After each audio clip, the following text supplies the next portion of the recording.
Paper Towns tells the story of Quentin, a high school student living in Orlando, Florida, who has lived across the street from this girl named Margot, that they've been friends since childhood, but as the years went by, they've slowly drifted apart. However, one night, Margot invites Quentin on an adventure where she's getting back at her friends for doing dickish things, and he's basically tagging along. So they have a great night together, but the next day, Margot disappears, but has left clues for Quentin, and he and his friends feel like they need to solve these clues and find Margot, because Quentin is really into her. Now, if I sound funny to you, I want to apologize right now. I'm just coming off of a cold, and I feel better now, because back when I saw this movie originally, I could not record for the life of me. I was like on death's door in terms of being cold. But I'm feeling a little better now, and there's my review for Paper Towns, which is the second adaptation of a novel from John Green, the author of The Fault in Our Stars. In fact, this is the same writing duo that adapted The Fault in Our Stars from last year. And I say, with these young adult novels being turned into movies, I'm conflicted on them, because it is a trend that's going on, along with turning everything into a cinematic universe.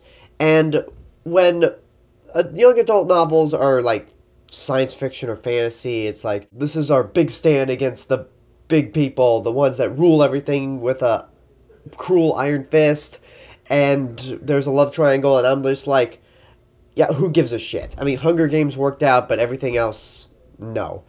But young adult novels that are just coming-of-age movies like this work better, and that's basically what I have to say. This movie's good. It is really good, I have to say. I mean, it's got two great leads that deliver great performances.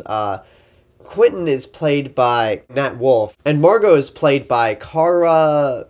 how do you say this? Delevingne.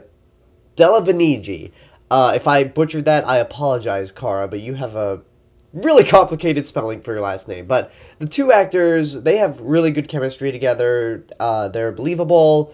There are some times where Cara seems a little bored and can be a little flat, but I feel that their chemistry worked, even if they're not together throughout a majority of the movie. It was still believable and sweet. The chemistry that Quentin had with his two friends was really strong, I thought. It was just kids in high school. They seemed like they were best friends, joking off each other, supporting each other. It's got some really humorous moments, mainly with them.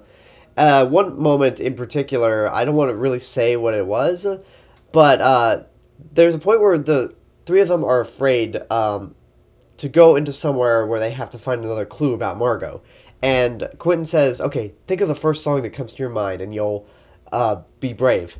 And I won't say what the song is, but for being a kid of the 90s, it was a song that made me laugh hard when they started singing it, and I'll just leave it at that. And in terms of that, finding clues about Margot, I was invested in that mystery. I was like really completely invested in what was going to happen next. I was rooting for these guys, and it just feels very real. There's a lot of other good things about it. The score, the soundtrack's really good. Mainly the score. It's probably one of the better scores I've seen for a very down-to-earth coming-of-age film. And the other supporting actors do a good job also, but it's mainly Quentin, Margot, and Quentin's two best friends that stick out. But everyone else does a fine job. Now, as much as I'm praising this movie, I mentioned that Cara can be a little flat at points, but just rarely. And I really don't have any legitimate complaints about it, except that it didn't wow me. There was really nothing about this movie that stood out, that was spectacular, made me go, oh my god, this movie's absolutely incredible. You have to go see this movie right now, people.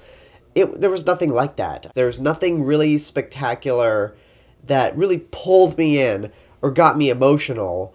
I mean, granted, when I saw the movie, I was sick, so I assume people heard me sniffing throughout the movie, and I have a feeling some of them were like, oh man, is this dude really crying at the movie? It's like, no, I'm not crying. I was sick. Can you leave me alone about that? But anyway, that's enough about me being sick. I'm getting better. This movie is good, but there was nothing really emotional about it or spectacular. I guess because I'm coming from the point of view of a college graduate, a 24-year-old man, I've gone past the high school days, but I'm feeling if you are a high school student, then you will probably like this movie a little more than I did, because it's really part of your life. Like, it focuses on a part of your life, kind of going into adulthood, going on adventures. You'll really dig it. Everyone else, it's still a good movie, but it's just not great. There's nothing really spectacular about it. I don't know if I'll ever go out of my way to see this again, but if I were forced to, I'd go for it. It's good. And that's my review for Paper Towns. Leave a comment and tell me what you thought of the movie. If you've seen it, what did you think? Like, subscribe, share me with your friends. And this is the real Mr. Robinson telling you there is only one.